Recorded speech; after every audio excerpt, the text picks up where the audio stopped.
There's a lot of confusion when it comes to Call of Duty's new game mode, the DMZ. Like, how does a match even work? What's the progression system? Shroud said it sucks. Should I even play it? Yes, you insatiable little hobgoblin. Don't worry, I'm gonna break it all down very quickly into organized sections so that you have a full understanding of all of its features. And I'm also gonna give you a few tips to get you ahead. I am Player2, YouTube's main source for daily DMZ guides and gameplay. So if you want to be the best operator in this mode, consider subscribing.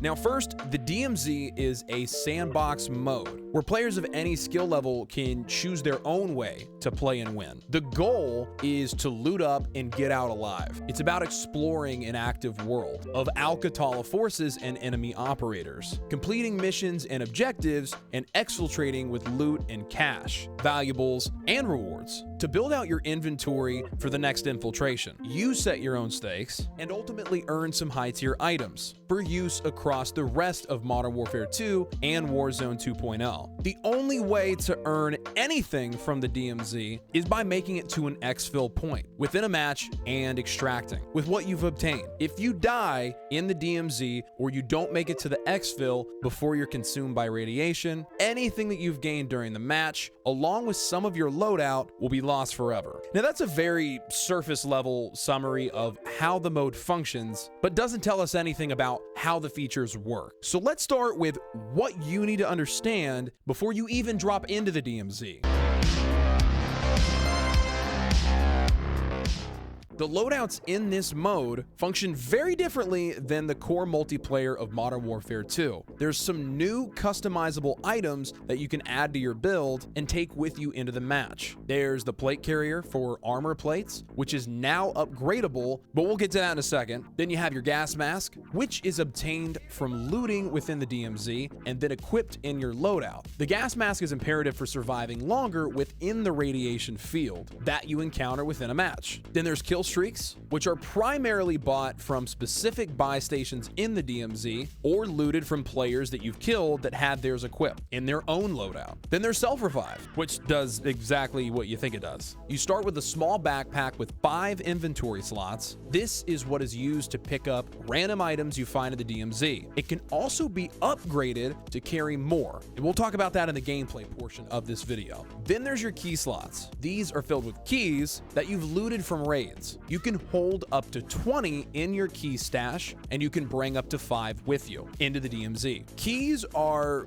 one of the most valuable items in your loadout, as most of the best loot is locked. Many important buildings will require keys to gain access, and each one only has a limited number of uses. Now, all of your equipment that I just listed, including your keys and anything you put in your backpack during a raid, or if you've obtained and upgraded a bigger backpack, will all be lost upon death or failure to extract on time. Now, your loadout, the weapons and active gear you actually bring with you into the DMZ, is pretty unique. Your tactical, lethal, and your field upgrades function the same way that they do in the regular multiplayer, and you don't lose them when you die. But the weapons are one of the main focuses of progression in the DMZ. You have 2 potential choices when it comes to what guns you can bring in with you. You have your insured slots and contraband. Contraband is weapons that you extract from the DMZ. You can get them off of AI, weapon crates, and other players. If you fail to extract from the DMZ with one of these guns equipped, it'll be lost. These weapons cannot be customized in any way,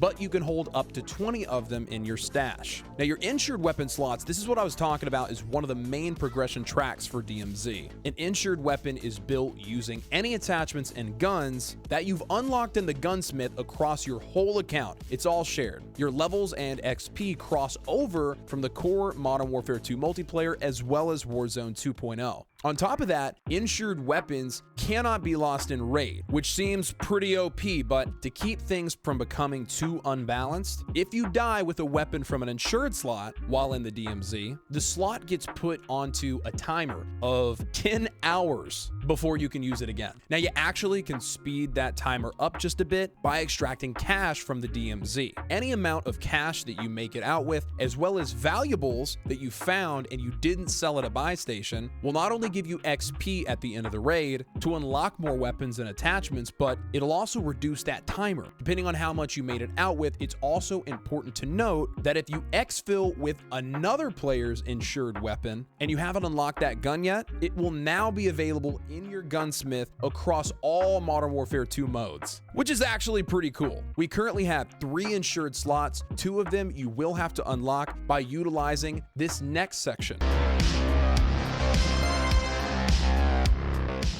Never go into the DMZ before you have 3 mission slots filled. When you start off, you will have access to 3 factions: the Legion, White Lotus, and Black Mouse. Your starter missions are going to be done through the Legion before you unlock the others. And the more that you complete, the more that you unlock. You have to climb through the tiers to gain multiple rewards. By reaching tier 3 of all factions, you unlock a second insured weapon slot. And by completing all tier 5 missions for each faction, you unlock the 3rd. There's a few missions in each tier with cascading difficulty, so completing all the faction missions is gonna take some time, but it'll be well worth it, as in doing so, you're obtaining exclusive DMZ operator skins, as well as weapon blueprints that are usable across all Modern Warfare 2 and Warzone 2.0. Some missions even reward you with contraband weapons that you can use in the DMZ. The higher the difficulty, the more decked out the gun will be. Completing missions also gets you XP tokens that are usable, you guessed it, anywhere in Modern Warfare 2. Now let's drop into the DMZ. Now, if you've made it this far into the video, you're obviously enjoying the content. Consider leaving a like, as it's the best way for Player 2 to tell that Player 2's content is actually good. Thanks in advance. Partner. Now, when dropping into the DMZ, the exact point of infiltration is random every time, ensuring that no 2 DMZ matches will be the same. But what all can you actually do in the DMZ, and how should you do it? So let's break it down this way. Your first and foremost goal is to survive and make it to one of 3 exfil choppers on the map. These are also randomized, but a set number of possible locations. These exfils will be the same for any of the potentially 64 total players in the DMZ with you, and they will disappear over time. Your in-raid timer should start at about 30 minutes. Once the timer runs out, the radiation field that will have been stagnant up until this point will begin to slowly expand till it consumes the entire map. Once an exfil location has been overtaken by radiation, it is no longer accessible. When the 3rd has been rendered inactive, a final exfil location will pop up somewhere on the map, giving the remaining operators a chance to still extract. The starting point of the radiation field will change every match. Now, the radiation field isn't like gas in Warzone. Besides pushing you outwards instead of inwards, it does minimal damage to your health over the course of a longer period of time. These effects are lessened further by radiation blockers, which you can loot from the map, as well as getting a gas mask equipped. After just straight up survival, your secondary focus should be on completing whatever faction missions you selected, as we discussed earlier. The missions are your primary way at achieving progression in the DMZ. You may have to secure a package on a boat and drive it to an HLZ or drop zone while being chased by an attack helicopter, or maybe you just need to loot 5 items in your backpack and successfully extract. Besides these main faction missions, you will have tons of random in-game activities you can engage in, like contracts. You could take control of Alcatala SAM sites and blow them up. You could take on some of the mini strongholds that have tons of armored AI enemies and loot rewards, or go after an HVT or a high value target. These enemy AI are much tougher and they have extremely high damage resistance, and they're going to be well guarded by other armed enemy soldiers. Killing an HVT can be a faction mission or a random in-game event, but the biggest perk you get from it is boss supply drops. Each HVT has a weapon case that, if extracted, will contain a new weapon blueprint that can be used across all Modern Warfare 2. When you pick it up, it also reveals your squad's location to every player in the DMZ. Being marked like this is a massive disadvantage because they know where you are, but you won't know where they are. In fact, there's many activities in the DMZ that are going to mark your location for other players to see, but the most important one is when you call in an exfil chopper. When you do this, all players in the surrounding area are notified that you're trying to leave at that location, which is a big heads up to them that somebody has a full backpack and may have some pretty good good stuff in them. So your best bet is to sit at a solid defensive position and prepare for oncoming attackers while you wait for the chopper to land.